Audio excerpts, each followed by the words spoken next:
Subscribe to our channel by clicking the subscribe button. Click the bell button and enjoy the latest uploads from our channel. क्या हुआ जब अहिल्या के तर्क का सामना नहीं कर पाए खंडेराव।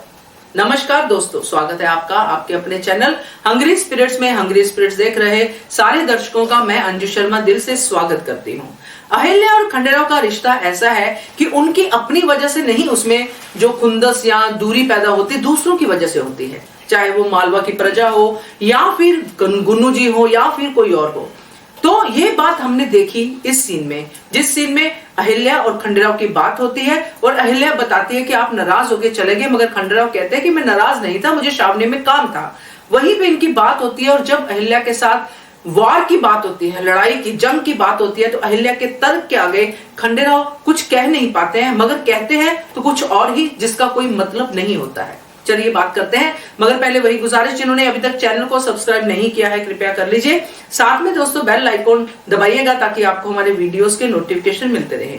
तो अहिल्या बात करती है नो वार की। आज के दिनों में भी हम देख रहे हैं, सुन रहे हैं, न्यूज में सुन रहे हैं कि वार कितनी ज्यादा डेंजरस है।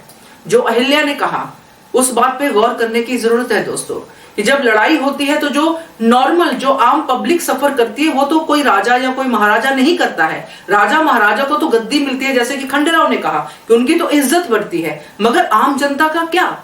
बम गिरेगा, आम जनता मरेगी। तो वो जो अपनों से बिछड़ जाते हैं, वो जो उनका दुख है उसको तो कोई नहीं देखता है, इसलिए वार नहीं होनी चाहिए।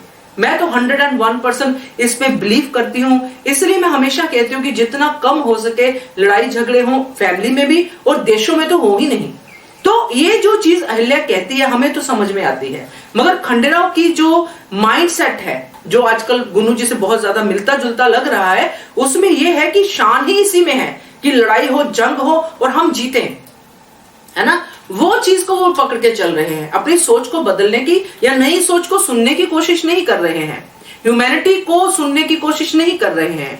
इसलिए जब अहिल्या ने पूरी तरह से अपना तर्क बताया और कहा कि वो सैनिक जो मर जाते हैं, क्या वो नहीं है इंपॉर्टेंट, है ना, सिर्फ राजा ही क्यों, है ना, सिर्फ राजा ही क्यों ये सब चीजों का आनंद ले, जबकि जंग में तो सब लोग लड़ते हैं, आम पब्लिक लड़ती है, किसान लड़ते हैं, जिनको वहां घर बैठे बैठे अपने खेतों में बैठे बैठे सब कुछ झेलना पड़ता है।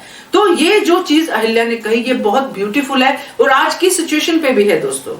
तो ये हमेशा हम सब मिलके इस चीज के लिए प्रे भी करते हैं, इस चीज के लिए एक दूसरे को एनकरेज भी करते हैं कि वार नहीं होनी चाहिए। कोई भी देश, कोई भी राज्य, कोई भी घर तरक्की करे तो सिर्फ ह्यूमैनिटी के लेवल पे, ह्यूमैनिटी को प्रेरित करते हुए, ह्यूमैनिटी के साथ चलते हुए, तभी हम सब खुश रहेंगे। अगर हम किसी को नीचा दिखा के, किसी को मार के या कुछ करके हम अमीर या बहुत अमीर बन जाते हैं तो उसका कोई फायदा ही नहीं है। तो ये जो वार वाला सीन था मैंने इसलिए आपसे शेयर किया क्योंकि मुझे बहुत अच्छा लगा ये तर्क अहिल्या का, क्योंकि ये ही है अहिल्या देवी की थ्योरी, यही है उनकी फिलोसफी। क्या कहते हो आप? कमेंट कीजिएगा। देखते रहिए channel hungry spirits. Thank you so much. Channel by clicking the subscribe button. Click the bell button and enjoy the latest uploads from our channel.